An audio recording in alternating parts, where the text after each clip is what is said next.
नमस्कार साथियों, स्वागत है आप सभी का आज फिर से अपने यूट्यूब चैनल राम राजा जीएस पॉइंट पर।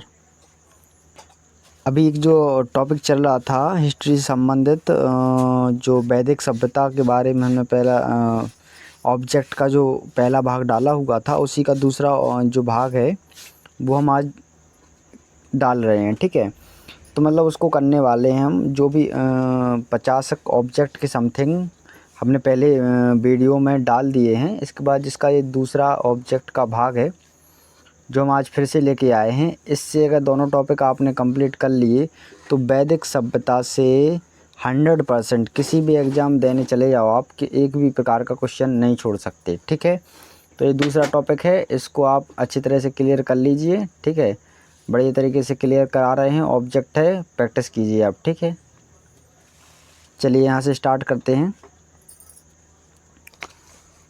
ऋग्वेद के लिखा है यहाँ, ऋग्वेद के किन 6 मंडलों को वंश मंडल या गोत्र मंडल कहा गया है ना। तो किन 6 मंडलों को वंश मंडल यानी जो जाति की व्यवस्था थी वो वंश मंडल और गोत्र मंडल, हमने बताया था कि जो मान लो वैदिक सभ्यता ही वहीं से गोत्र का प्रचलन होगा। तो ऋग्वेद के किन 6 मंडलों को वंश मंडल और गोत्र मंडल कहा जाता है, तो इसका आंसर हो जाएगा ए। दूसरे मंडल से 7वें मंडल तक के बीच का जो है हिस्सा है, जो भाग है, उसी में वंश मंडल यानी गोत्र के बारे में लिखा गया। ठीक है, इसके बाद नेक्स्ट क्वेश्चन, किस वेद में जादुई भाषा और वशीकरण के वर्णन किया गया है। यानी मैजिकल जो जादूकरण वाली जो चीज़ें हैं या वशीकरण वाली चीज़ें हैं वो सब चलती थी कौन से वेद में, अर्थव वेद में। ठीक है, तो इसका आंसर लगा लीजिए डी। इसके बाद नेक्स्ट क्वेश्चन देखते हैं, आर्य शब्द इंगित करता है। आर्य का मतलब क्या निकल के आता है इससे। इस क्वेश्चन ये पूछ रहा है कि आर्य जो शब्द है उसका अर्थ क्या है। तो पहले ही बता चुके, जो आर्य है उसका अर्थ होता है श्रेष्ठ या कुलीन, है ना। तो मतलब उच्च वर्ग का लोग कह सकते हैं या उच्च शिक्षा का लोग भी कह सकते हैं। ठीक है, तो श्रेष्ठ वंश को यानी उच्च वंश को यहाँ पर हम, इसका आंसर हो जाएगा डी वाला। ठीक है, इसको डी लगा लीजिए। इसके बाद ऋग्वेद में कुल कितने मंडल हैं, तो इसका आंसर हो जाएगा डी, 10 मंडल। ठीक है, इसके बाद आर्य भारत में संभवतः कहाँ से आए, तो आर्य भारत में इसके पीछे कई सारे मत हैं। बहुत से जो इतिहासकार हैं उन्होंने अलग अलग अपने मत दिए हैं, लेकिन इसका जो सही आंसर है वो मध्य एशिया कहा जाता है, मध्य एशिया। ठीक है, कौन सा वेद अंशतः गद्य के रूप में रचित है। गद्य एवं पद्य का वेद यजुर्वेद को कहा जाता है। ठीक है, इसका बी लगा लीजिए। सभा और समिति प्रजापति की 2 पुत्रियां थीं, इसका उल्लेख किस वेद में मिलता है, तो इसका उल्लेख जो है वो अथर्व वेद में मिलता है। ठीक है, इसका डी लगा लीजिए। नेक्स्ट क्वेश्चन, ऋग्वेद युग की प्राचीनतम संस्था कौन सी थी, तो उसका आंसर हो जाएगा विदत। वहाँ जो संस्था थी ऋग्वेद काल में, विदत एक संस्था बनाई गई थी। मतलब कि अगर कहा जाए तो एक प्रकार से ज्ञान की जो ज्ञान देने का वो होता था, उस संस्था को कहते थे विदत। ठीक है, इसके बाद ब्राह्मण ग्रंथों में सर्वाधिक प्राचीन ग्रंथ कौन सा है, तो इसका आंसर हो जाएगा शतपथ ब्राह्मण, यानी बी लगा लीजिए। ठीक है, इसके बाद गोत्र व्यवस्था प्रचलन कब से आई। गोत्र हमने बताया है, अभी पहले क्वेश्चन में हम पढ़ चुके हैं। जो गोत्र का मैटर है, यहाँ से ऋग्वेद के किन 6 मंडलों को वंश मंडल या गोत्र मंडल कहा जाता है, तो ऋग्वेद में इसका उल्लेख मिलता है, वही वाली बात आ जाती है यहाँ।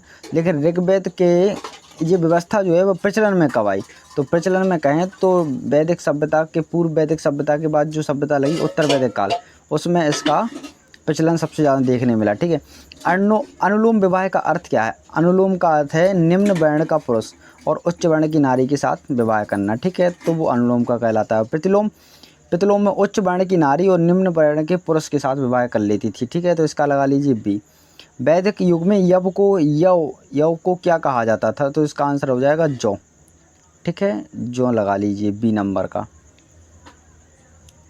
यार। ठीक है, इसके बाद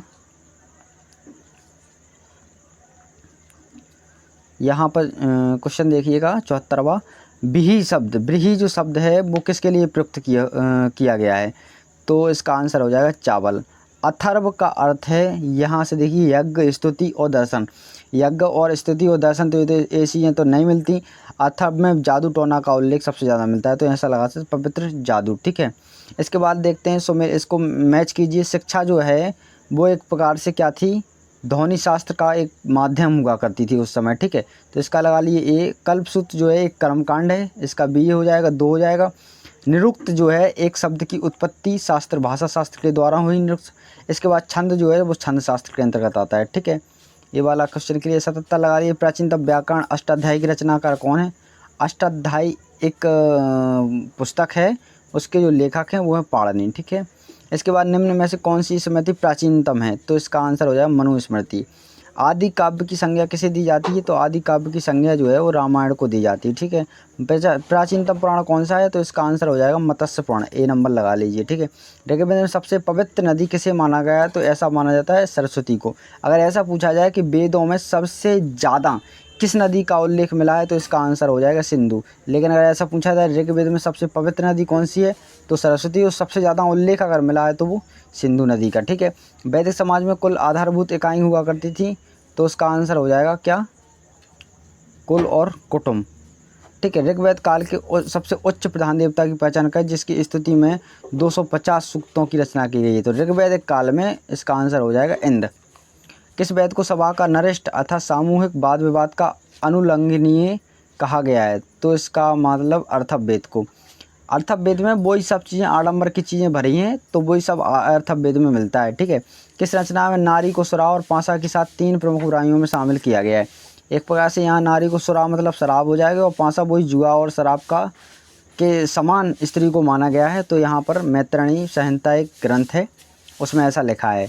उत्तर वैदिक काल में किस देवता को सर्वोच्च स्थान प्राप्त? उत्तर वैदिक काल में, उत्तर वैदिक जो काल है उसमें सर्वोच्च देवता का स्थान प्रजापति को था, ठीक है। इसके बाद जो यज्ञ कराए जाते थे उस समय, तो वो कौन कौन से यज्ञ थे? ठीक है, देखिए यहाँ पे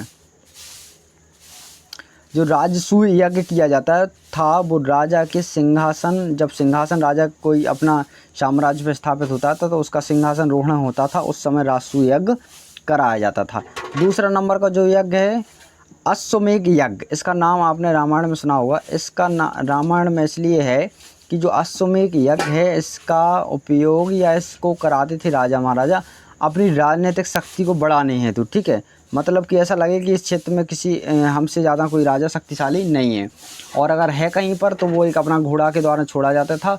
वो जो घोड़ा पकड़ लेगा उसको उसके साथ चुनौती स्वीकार करनी पड़ती थी, ऐसा उसमें देखा होगा आपने, ठीक है।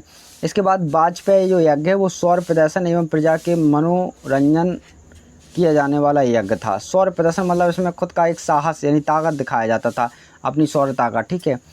एक अग्निस्टोम यज्ञ है, अग्निस्टोम यज्ञ देवताओं को प्रसन्न करने हेतु किया जाता था, ठीक है। इसमें पशु बलि दी जाती थी, ठीक। अब जो ऋग्वैदिक के काल में कुछ नदियों के बारे में जो उस समय क्या कहते थे और आज के समय में क्या कहते हैं उनके बारे में पढ़ लेते हैं, ठीक है। परुषणी जो नदी है, परुषणी नदी, उसको आज क्या नाम से जाना जाता है? तो उसका नाम हो जाए रावी। शतुद्री नदी को सतलज के नाम से, अस्किनी जो नदी है उसको आज चिनाव नदी के नाम से जाना जाता है। और ऋग्वेद काल में विपाशा नदी को विपाशा कहते थे, आज उस नदी को ब्यास कहते हैं, ठीक है। तो ऐसा पूछा जा सकता है रावी या परुषणी, रावी का जो मान लो कि वैदिक सभ्यता में या वैदिक काल में रावी नदी को किस नाम से जाना जाता था? ऐसे क्वेश्चन बनते हैं तो हम कह सकते हैं परुषणी के नाम से। या ऐसा पूछा जाए सतलज नदी को वैदिक काल में किस नाम से जाना जाता था? तो उसका आंसर लगाएं हम शतुद्री, ठीक। तो ठीक है, इसके बाद संस्कारों की कुल संख्या कितना हुआ करती थी? कुछ संस्कार थे जिनका पालन व्यक्ति को करना पड़ता था, तो इसका आंसर हो जाएगा 16, ठीक है। इसके बाद देखिए कुछ विवाह हुआ करते थे जिसमें है ब्रह्मा विवाह। तो ब्रह्मा विवाह में है समान वर्ण या समान जाति का विवाह होता था। कुछ देव विवाह होते थे। देव विवाह में पुरोहित का परिश्रमक में कन्या के साथ विवाह किया जाता था। पुरोहित जो होता था वो राजा का एक नीचे का अधिकारी होता था, उसको पुरोहित कहते थे, ठीक है। इसके बाद आर्ष विवाह होते थे। आर्ष विवाह का मतलब होता था कन्या मूल के रूप में एक जोड़ी गाय व बैल चुकाकर किया गया विवाह। और एक होता था प्रजापत्य विवाह। प्रजापत्य विवाह में क्या होता था कि बिना दहेज का विवाह कहलाता था वो, ठीक है। इसके बाद देखते हैं आगे कुछ गंधर्व विवाह होते थे। गंधर्व विवाह को कहा जाता था प्रेम विवाह। आसुर विवाह कन्या को खरीद कर किया गया विवाह कहलाता है आसुर विवाह, ठीक है। राक्षस विवाह पराजित राजा को कन्या या अपहरण की गई कन्या के साथ विवाह करना पड़ता था। राक्षस विवाह जो है वो पराजित राजा को कन्या या अपहरण की गई कन्या के साथ विवाह, ठीक है।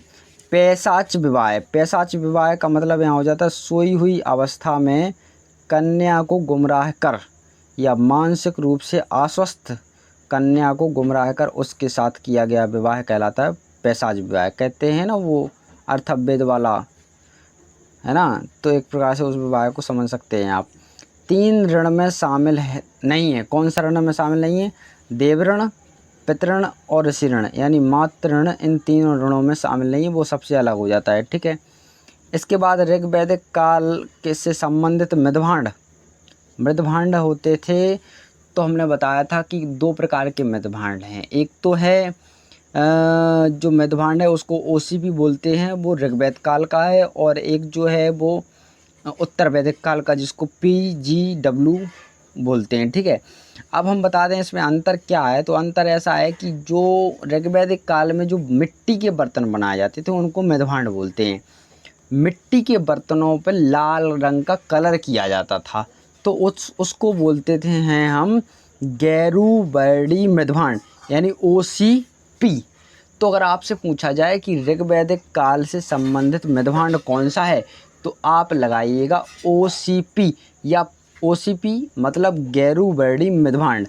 या आपसे पूछा जाए पूर्व वैदिक काल के मृदभांड कौन सा है, तो आप लगाइए गैरुवर्णी मृदभांड OCP।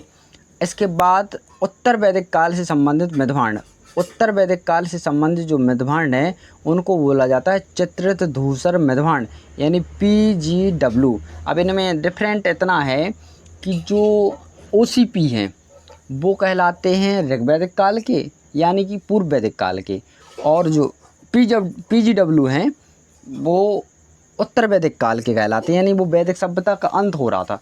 तो मिट्टी के बर्तन तो वो भी हैं और मिट्टी के ये भी हैं, लेकिन उनमें लाल रंग का कलर होता था और इनमें मिट्टी के बर्तनों पर चित्र बनाए जाते थे, तो इनको कहा जाता है चित्रित धूसर मृदभांड PGW। इसके बाद देखते हैं हरियाणा प्रांत में चित्रित धूसर मृदभांड PGW स्थल किस स्थान पर हाल ही में खोजा गया, तो इसका आंसर हो जाएगा भगवानपुर में, ठीक है। इसके बाद प्राचीनतम विवाह संस्कार का वर्णन करने वाला विवाह सूक्त जो है वो किस में पाया गया, तो इसका आंसर हो जाएगा ऋग्वेद में।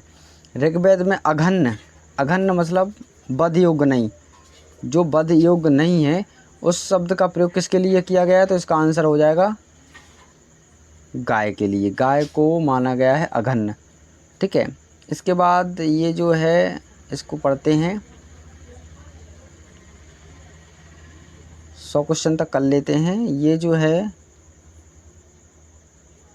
कुछ सुमेलित करते हैं इनको, मैच को। संग्रहित क्या कहलाते थे? संग्रहित जो होते थे वो कोषाध्यक्ष होते थे, मतलब कि राजा के कोष के अध्यक्ष होते थे, वो संग्रहित कहलाते थे। दूसरे नंबर भागदूत जो होते थे वो कर संग्रहकर्ता होते हैं, यानी टैक्स वसूलने वाले व्यक्ति कहलाते थे। छत्ता या छतरी जो होते थे वो राजा के साथ पासे के खेल में राजा का सहयोग करते थे, वो कहलाते थे छतरी या छत्ता, ठीक है। इसके बाद अक्षबाप जो लोग होते थे वो प्रतिहारी, यानी राजप्रसाद का संरक्षक कह सकते हैं, ठीक है। प्रतिहारी यानी कि मतलब कि राजा का जो वाद या विवाद किसी से होता है तो उसका एक प्रकार से वो करना, रिप्लाई करना, या अपने कोई मुद्दा है तो उसको अपने हिसाब से राजा के द्वारा सुलझा कर उसको जनता के सामने पेश करना, मतलब एक प्रकार से उसका विलोम होता था, ठीक है। राजा के, मान लो कि जो भी विपक्ष का व्यक्ति होता था राजा के, उससे जो अक्षबाप होता था, उससे एक प्रकार से जो यही काम करता था उसके विपक्ष के लिए, राजा के विपक्ष के लिए कहा जा सकता है, ठीक है। इसके बाद ऋत जो प्राकृतिक संतुलन स्थापित करने के कारण किस वैदिक देवता को ऋतगोप कहा गया? गोप मतलब कि ऋतु, यानी कि जो धरा है, यानी कि पृथ्वी है, उसका बैलेंस बनाए रखने के लिए, एक प्रकार से कह सकते हैं उस पर संतुलन बनाए रखने के लिए, प्राकृतिक संतुलन बनाए रखने के लिए पेड़ पौधे हरे भरे रहें, हमेशा नदी तालाब भरे रहें, ये सब चीज़ें इनका संतुलन बना रहे, ऐसा उस समय के लोग चाहते थे। तो इसके लिए वो किस देवता को पूजते थे? वरुण देवता को पूजते थे, ठीक है। निम्नलिखित में से कौन मूलतः जल या समुद्र का देवता था? तो इसका आंसर हो जाएगा वरुण। यहाँ तक हमने पूरे जो भी वैदिक सभ्यता से संबंधित ऑब्जेक्ट हैं वो हमने करा दिए हैं। इसका PDF आपको मिल जाएगा, डिस्क्रिप्शन में लिंक हम डाल देंगे, उससे आप PDF डाउनलोड कर सकते हैं और इससे अगर ये दोनों टॉपिक आपने वीडियो कंप्लीट कर लिए हैं वैदिक सभ्यता समेत, तो मैं इस चीज़ की गारंटी देता हूँ कि आप किसी भी एग्ज़ाम में बैठ जाइए, आपको वैदिक सभ्यता से कोई भी क्वेश्चन बाहर नहीं होगा। ठीक है, वीडियो अच्छा लगता है तो लाइक करें और नहीं लगता है तो डिसलाइक करें, है ना। और क्या कमी हो जाती है तो उसमें हमें कमेंट बॉक्स में बताएं, और अगर लाइक करते हैं और शेयर करते हैं तो उसके लिए धन्यवाद। ठीक है।